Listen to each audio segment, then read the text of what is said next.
Hello, this is Carmen Mason, and I'm going to be showing you how to make a GIF of yourself. You're going to open up Photo, make sure Live is on by pressing the yellow button there at the top.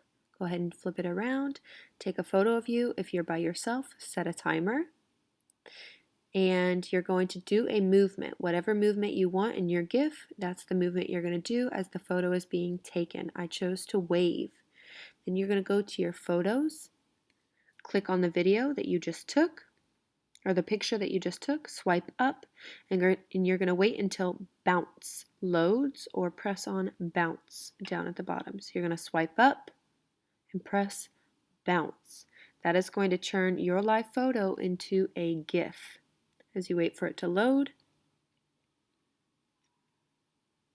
then you're going to send that to yourself or to your computer. You can do that using AirDrop if you have your computer next to you or close nearby, or you can email it to yourself and download it to your computer that way. Just as long as you can access the picture, which is now a bounce, on your computer. So now that your GIF or your bounce picture is available on your computer, you're going to make sure that it's there, and then you're going to go to the website unscreen.com. Unscreen.com. You're going to type that into your search bar, and then here's where you can upload your clip. I'm going to press upload clip.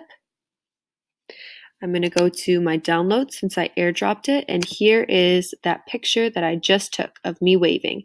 And it says .mov because I turned it into a bounce, which is a movie or a short video, which is what a GIF is. We're going to upload that, and what it's going to do is remove the background so that way it is just you in your photo. This is going to allow you to add it to your slideshow, your Schoology, whatever you want to add this GIF to. So we're going to wait for it to load. And once it's complete, you can download it. Before you press this button, you want to press this down arrow that's going to change it to a GIF. You want to make sure that it is a GIF. Download it, and it will share it to your video, or will share it to your computer. So here we go, we're waiting on it for it to download. While we're waiting, we're going to open up a new slide so you can see what that looks like.